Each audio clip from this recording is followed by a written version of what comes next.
La Bible dit que Dieu et le ciel sont saints. Et saint veut tout simplement dire parfait.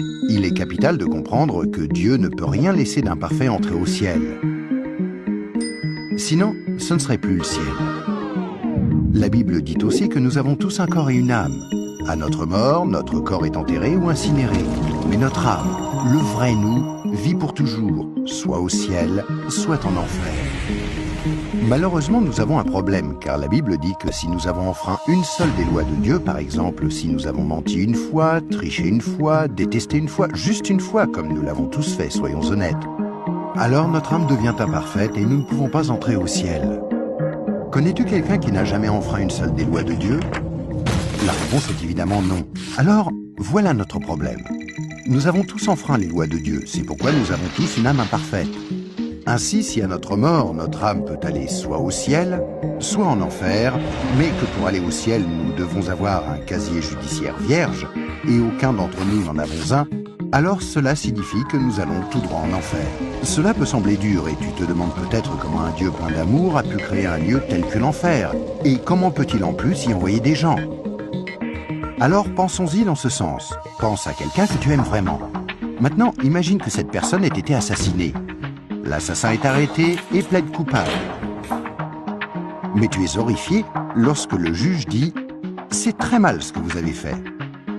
Mais parce que je suis un juge plein d'amour, je vais vous faire relâcher. » Tu serais très fâché, n'est-ce pas? Pourquoi? Parce que tu sais que lorsque quelqu'un enfreint la loi, il doit être puni. Sinon, il n'y a pas de justice. Donc l'enfer n'est pas une question d'amour, mais de justice. Examinons 3 questions pour comprendre pourquoi il y a ce lieu qui s'appelle l'enfer. As-tu déjà menti une fois dans ta vie? La réponse est sûrement oui, même si ce n'est qu'un petit mensonge. Si tu as menti une seule fois, alors tu es coupable de mensonge. As-tu déjà pris quelque chose qui ne t'appartient pas? Par exemple, es-tu déjà arrivé en retard au travail ou es-tu déjà parti trop tôt en étant quand même payé? As-tu déjà utilisé le téléphone du patron ou la photocopieuse sans demander la permission ou ramené un stylo du bureau à la maison? Tout ceci, bien sûr, est du vol. La plupart des gens ont pris quelque chose qui ne leur appartient pas, ce qui les rend coupables de vol. Penses-tu que Dieu va laisser un groupe de voleurs menteurs comme nous aller au ciel?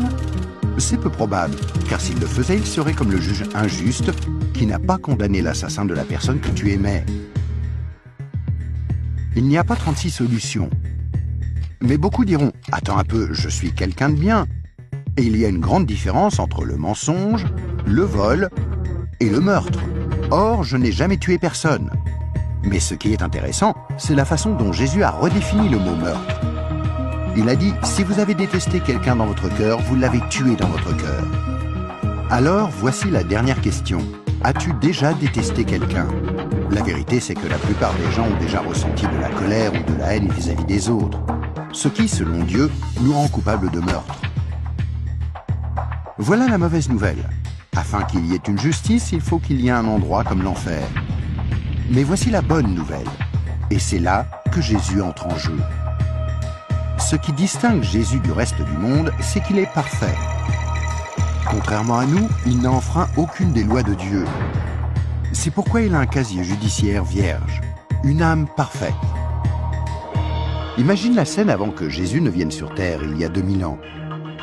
Jésus a regardé dans l'avenir et t'a vu ici aujourd'hui.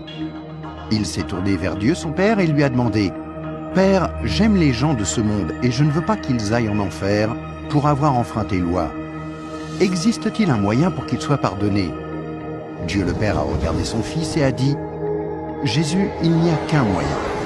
Tu devras aller sur terre, devenir un être humain et vivre une vie parfaite. Puis tu mourras d'une mort cruelle sur une croix pour prendre la punition que les gens du monde méritent pour avoir enfreint mes lois. Quand tu auras fait ceci, le jour où ils te demanderont d'échanger leur casier judiciaire avec ton casier judiciaire parfait, alors il leur sera possible d'être pardonnés. »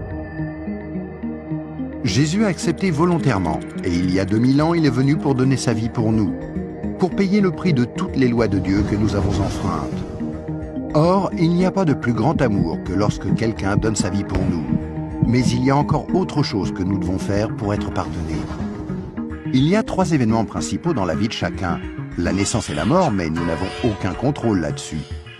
Mais il y a aussi le 3e, le jour où nous demandons à Jésus de nous pardonner, quand nous lui demandons de nous donner son casier judiciaire vierge.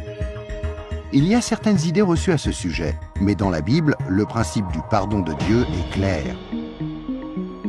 Nous ne sommes pas pardonnés en étant baptisés ou confirmés, ni même en priant occasionnellement, ou en allant à l'église, ou en croyant en Dieu, ou en essayant d'être bons. Ce sont toutes de bonnes choses, mais aucune ne nous accorde le pardon. Jésus a dit qu'il y a 2 choses que nous devons faire pour être pardonnés. La première est que nous devons avoir la volonté de nous détourner de tout ce que nous savons être mal et demander pardon à Dieu. Remarquez le mot « volonté ». Il y a peut-être certaines choses que nous nous sentons incapables de renoncer par nos propres forces, telles que dépendance, mauvaises habitudes ou des obsessions. Mais là n'est pas le problème. Dieu nous aidera du moment que nous en avons la volonté et que nous voulons nous détourner de ces choses-là et demander pardon à Dieu. La deuxième chose que nous devons faire, c'est faire totalement confiance à Jésus. Si Dieu t'a créé, ainsi que l'univers tout entier, ne penses-tu pas qu'il mérite d'être la personne au centre de ta vie? Faire totalement confiance, c'est reconnaître que Jésus est ton sauveur et accepter de le suivre. Quand tu es né, c'est comme si Dieu avait ouvert un livre sur ta vie. Maintenant, garde en tête que Dieu voit tout ce que tu fais. Il connaît chaque attitude, chaque pensée, chaque motif et chaque action. À chaque fois que nous brisons juste une des lois de Dieu, c'est écrit dans ce livre. Tu imagines bien qu'à la fin de nos vies, il y a toute une bibliothèque de livres contre nous. Mais quand tu te tournes vers Jésus et que tu lui fais confiance, il se passe quelque chose d'incroyable.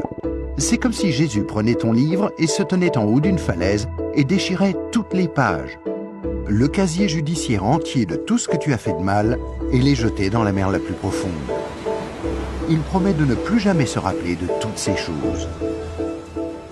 Jésus prend ensuite une copie de son casier judiciaire vierge que tu lui as demandé de te donner et il la glisse entre les 2 couvertures du livre où ton nom est inscrit. Ce nouveau livre est gardé précieusement au ciel. Le miracle est que l'on ne touche plus à ton livre à partir du moment où tu demandes à Jésus de te pardonner et jusqu'à ta mort. Même si tu fais des erreurs et brises encore les lois de Dieu. Devenir un chrétien ne te rend pas parfait sur le coup, et tu ne peux pas non plus dire une prière rapide et ensuite retourner à ton ancienne manière de vivre. Rappelle-toi, Dieu t'a pardonné pour toujours quand tu lui as demandé le casier judiciaire vierge de Jésus. Tout ce qu'il demande, c'est que tu lui soumettes tout et le laisses te purifier jour après jour. Quand tu mourras, tu passeras en jugement devant Dieu. Il ordonnera à ses anges d'aller chercher ton livre. Il l'ouvrira et dira « Cette personne était parfaite ». Et tu répondras « Non, je ne l'étais pas. J'ai enfreint tes lois. Est-ce que je ne mérite pas d'aller en enfer ?» Et Jésus te dira « Selon la justice, tu mérites d'aller en enfer. Tu as enfreint mes lois, et certaines, de nombreuses fois. Mais, mon enfant, tu as mon casier judiciaire vierge. Celui que je t'ai donné quand tu t'es tourné vers moi et que tu m'as fait confiance, et je t'ai pardonné. Bienvenue au ciel. » C'est pourquoi Jésus est si merveilleux. Grâce à lui, il est possible que chacun, peu importe les erreurs commises, soit pardonné et entre un jour au ciel. Imagine que tu ne te sois jamais tourné vers Jésus. Pense à ce qui pourrait arriver. Quand tu mourras, tu iras devant Dieu lors du jugement et Dieu te dira « Je suis désolé, je ne peux pas te laisser entrer au ciel, je dois t'envoyer en enfer. Tu ne m'as jamais demandé de te pardonner. Je t'aimais tellement que j'ai tenté par 6 façons différentes d'attirer ton attention. Premièrement, je suis mort sur la croix pour prendre sur moi ta punition. Deuxièmement, quelqu'un t'a expliqué d'une manière simple que tu pouvais être pardonné. Troisièmement, il y avait des églises à travers le monde. Certaines étaient bonnes, d'autres moins bonnes.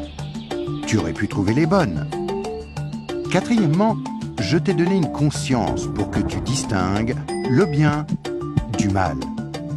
Cinquièmement, j'ai créé un monde si beau. Comment as-tu pu ignorer ma présence?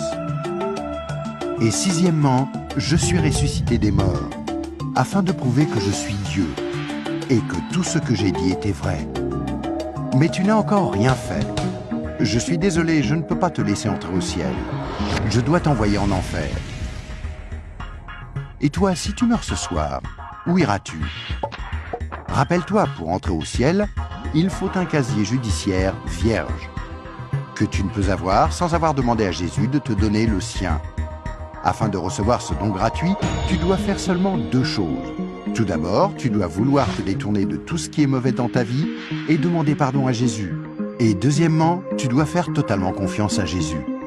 À moins de faire ces 2 choses, il t'est impossible d'être pardonné et à ta mort, il te sera impossible d'entrer au ciel. Ce qui est affreusement triste, parce que c'est la raison pour laquelle Jésus est mort pour toi.